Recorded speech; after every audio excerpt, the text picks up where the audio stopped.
बिहार के बहुचर्चित ब्रह्मेश्वर मुखिया हत्याकांड मामले में 11 साल बाद एक नया मोड़ ले लिया है। दरअसल 10 साल बाद सीबीआई ने आरा के जिला और सत्र न्यायालय में सप्लीमेंट्री चार्जशीट दायर की है। सीबीआई द्वारा सेशन जज 3 के कोर्ट में दायर चार्जशीट में पूर्व एमएलसी हुलास पांडे समेत 8 लोगों को नामजद अभियुक्त बनाया गया है। हुलास पांडे के अलावा अभय पांडे, नंद गोपाल पांडे उर्फ फौजी, रितेश कुमार उर्फ मोनू, अमितेश कुमार पांडे उर्फ गुड्डू पांडे, प्रिंस पांडे, बालेश्वर पांडे और मनोज राय उर्फ मनोज पांडे का नाम शामिल है।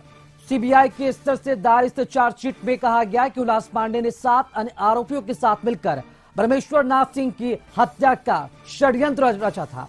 इस साजिश के तहत ही पहले सभी आरोपी आरा के कतिरा मोड़ पर 1 जून 2012 की अहले सुबह 4 बजे इकट्ठा हुए थे। तब ब्रह्मेश्वर मुखिया अपने रोजाना की दिनचर्या के तहत सुबह टहलने के लिए निकले और अपने आवास के पास गली में पहुंचे। तभी नजदीक से 6 गोलियां मारकर हुलास पांडे समेत 8 लोगों ने हत्या कर दी। सभी गोलियां देसी पिस्तौल से चलाई गई थी। सीबीआई ने इस मामले की पूरी गहनता से जांच करने के बाद यह अनुपूरक चार्जशीट दायर की है। इसमें 8 आरोपियों को मुख्य रूप से अभियुक्त बनाया गया है। बता दें कि हुलास पांडे अभी चिराग पासवान की पार्टी लोजपा और रामविलास पासवान की संसदीय बोर्ड के अध्यक्ष हैं। और इस पूरी खबर पर महत्वपूर्ण जानकारी देने के लिए संवाददाता आशुतोष जुड़ चुके हैं। आशुतोष, 11 साल बाद ब्रह्मेश्वर मुखिया हत्याकांड मामले ने नया मोड़ लिया है। सीधे तौर पर जो आरोप है पूर्व एमएलसी हुलास पांडे पर लगता नजर आ रहा है, क्या और महत्वपूर्ण जानकारी मिल पा रही है?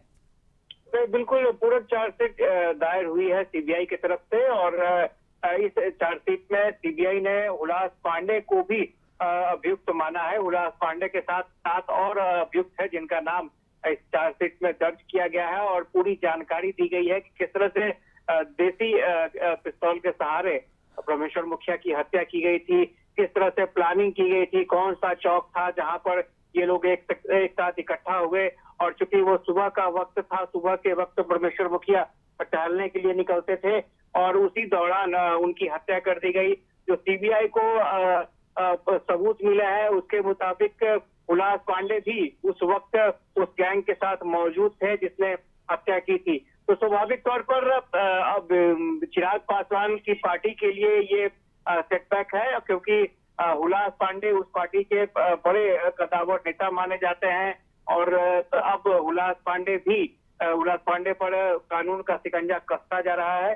तो ऐसा देखना दिलचस्प होगा कि चिराग पासवान की पार्टी क्या एक्शन लेती है, लेकिन इतना जरूर तय है कि सीबीआई की जो ये चार्जशीट दायर हुई है इसके बाद से हुलास पांडे की मुश्किलें और बढ़ जाएंगी। जी आशुतोष, यहाँ पर एक बड़ा सवाल यह भी उठ रहा है कि सीबीआई को 10 से 11 साल लग गए चार्जशीट दाखिल करने में। अब चूंकि अब नाम सामने आया है, हुलास पांडे समेत 7 अन्य आरोपी भी हैं, तो क्या लगता है इनकी मुश्किलें अब कितनी बढ़ने वाली है और आगे अब जो है सीबीआई क्या एक्शन लेने वाली है?